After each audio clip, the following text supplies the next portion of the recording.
The word of the Lord came to me.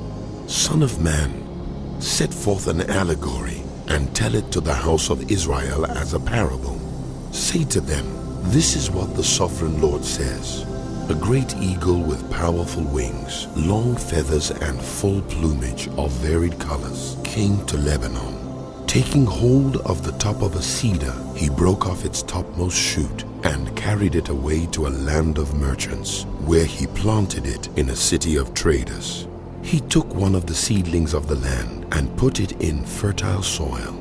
He planted it like a willow by abundant water, and it sprouted and became a low, spreading vine. Its branches turned toward him, but its roots remained under it. So it became a vine and produced branches and put out leafy boughs. But there was another great eagle with powerful wings and full plumage. The vine now sent out its roots toward him from the plot where it was planted and stretched out its branches to him for water. It had been planted in good soil by abundant water so that it would produce branches, bear fruit, and become a splendid vine. Say to them, this is what the sovereign Lord says. Will it thrive? Will it not be uprooted and stripped of its fruit so that it withers? All its new growth will wither. It will not take a strong arm or many people to pull it up by the roots. It has been planted, but will it thrive? Will it not wither completely when the east wind strikes it, wither away in the plot where it grew? Then the word of the Lord came to me. Say to this rebellious house, do you not know what these things mean? Say to them, the king of Babylon went to Jerusalem and carried off her king and her nobles, bringing them back with him to Babylon. Then he took a member of the royal family and made a treaty with him, putting him under oath. He also carried away the leading men of the land, so that the kingdom would be brought low, unable to rise again, surviving only by keeping his treaty. But the king rebelled against him by sending his envoys to Egypt to get horses and a large army. Will he succeed? Will he who does such things escape? Will he break the treaty and yet escape? As surely as I live, declares the sovereign Lord, he shall die in Babylon, in the land of the king who put him on the throne, whose oath he despised, and whose treaty he broke. Pharaoh with his mighty army and great horde will be of no help to him in war, when ramps are built and siege works erected to destroy many lives. He despised the oath by breaking the covenant, because he had given his hand in pledge, and yet did all these things. He shall not escape. Therefore, this is what the sovereign Lord says. As surely as I live, I will bring down on his head my oath that he despised, and my covenant that he broke. I will spread my net for him, and he will be caught in my snare. I will bring him to Babylon, and execute judgment on him there, because he was unfaithful to me. All his choice troops will fall by the sword, and the survivors will be scattered to the winds. Then you will know that I, the Lord, have spoken. This is what the sovereign Lord says. I myself will take a shoot from the very top of a cedar and plant it. I will break off a tender sprig from its topmost shoots and plant it on a high and lofty mountain. On the mountain heights of Israel, I will plant it. It will produce branches and bear fruit and become a splendid cedar. Birds of every kind will nest in it. They will find shelter in the shade of its branches. All the trees of the forest will know that I, the Lord, bring down the tall tree and make the low tree grow tall. I dry up the green tree and make the dry tree flourish. I, the Lord, have spoken, and I will do it. The word of the Lord came to me. What do you people mean by quoting this proverb about the land of Israel? The parents eat sour grapes, and the children's teeth are set on edge. As surely as I live, declares the sovereign Lord, you will no longer quote this proverb in Israel, for everyone belongs to me, the parent as well as the child. both alike belong to me. The one who sins is the one who will die. Suppose there is a righteous man who does what is just and right. He does not eat at the mountain shrines or look to the idols of the house of Israel. He does not defile his neighbor's wife or have sexual relations with a woman during her period. He does not oppress anyone but returns what he took in pledge for a loan. He does not commit robbery but gives his food to the hungry and provides clothing for the naked. He does not lend to them at interest or take a profit from them. He withholds his hand from doing wrong and judges fairly between two parties. He follows my decrees and faithfully keeps my laws. That man is righteous. He will surely live, declares the sovereign Lord. Suppose he has a violent son who sheds blood or does any of these other things.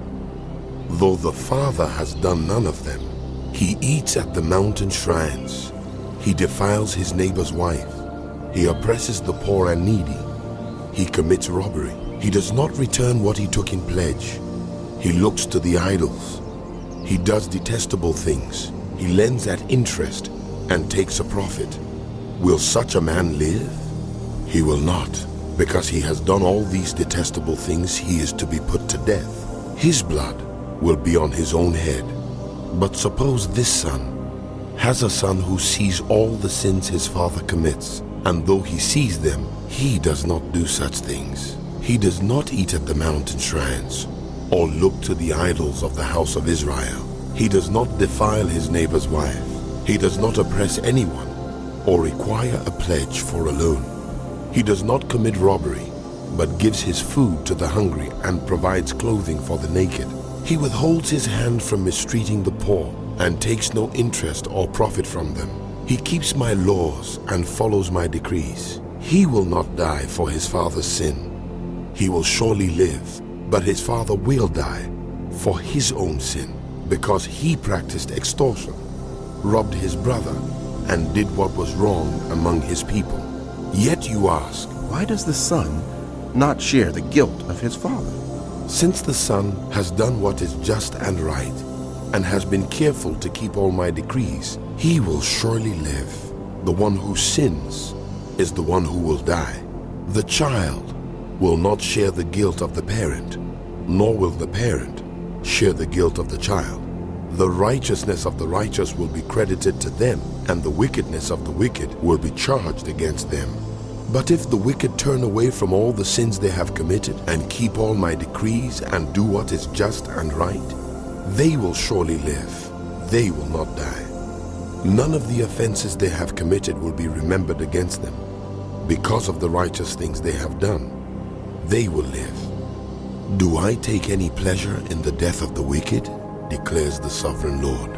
Rather, am I not pleased when they turn from their ways and live? But if the righteous turn from their righteousness and commit sin and do the same detestable things the wicked do, will they live? None of the righteous things they have done will be remembered. Because of the unfaithfulness they are guilty of, and because of the sins they have committed, they will die. Yet you say, The way of the Lord is not just. Hear, house of Israel. Is my way unjust? Is it not your ways that are unjust? If the righteous turn from their righteousness and commit sin, they will die for it. Because of the sin they have committed, they will die. But if the wicked turn away from the wickedness they have committed and do what is just and right, they will save their lives. Because they consider all the offenses they have committed and turn away from them, they will surely live. They will not die. Yet the house of Israel says, The way of the Lord is not just. Are my ways unjust, house of Israel? Is it not your ways that are unjust? Therefore, house of Israel, I will judge each of you according to your own ways, declares the sovereign Lord. Repent, turn away from all your offenses, then sin will not be your downfall. Rid yourselves of all the offenses you have committed, and get a new heart and a new spirit. Why will you die, house of Israel? For I take no pleasure in the death of anyone, declares the sovereign Lord.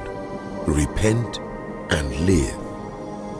Take up a lament concerning the princes of Israel and say, What a lioness was your mother among the lions! She lay down among them and reared her cubs. She brought up one of her cubs, and he became a strong lion. He learned to tear the prey, and he devoured people. The nations heard about him, and he was trapped in their pit. They led him with hooks to the land of Egypt. When she saw her hope unfulfilled, her expectation gone, she took another of her cubs and made him a strong lion. He prowled among the lions, for he was now a strong lion. He learned to tear the prey, and he devoured people. He broke down their strongholds and devastated their towns. The land and all who were in it were terrified by his roaring. Then the nations came against him, those from regions round about. They spread their net for him, and he was trapped in their pit. With hooks they pulled him into a cage and brought him to the king of Babylon. They put him in prison, so his roar was heard no longer on the mountains of Israel. Your mother was like a vine in your vineyard, planted by the water. It was fruitful and full of branches because of abundant water. Its branches were strong, fit for a ruler's scepter. It towered high above the thick foliage, conspicuous for its height and for its many branches. But it was uprooted in fury and thrown to the ground. The east wind made it shrivel. It was stripped of its fruit. Its strong branches withered, and fire consumed them. Now it is planted in the desert in a dry and thirsty land. Fire spread from one of its main branches and consumed its fruit. No strong branch is left on it fit for a ruler's scepter. This is a lament, and is to be used as a lament.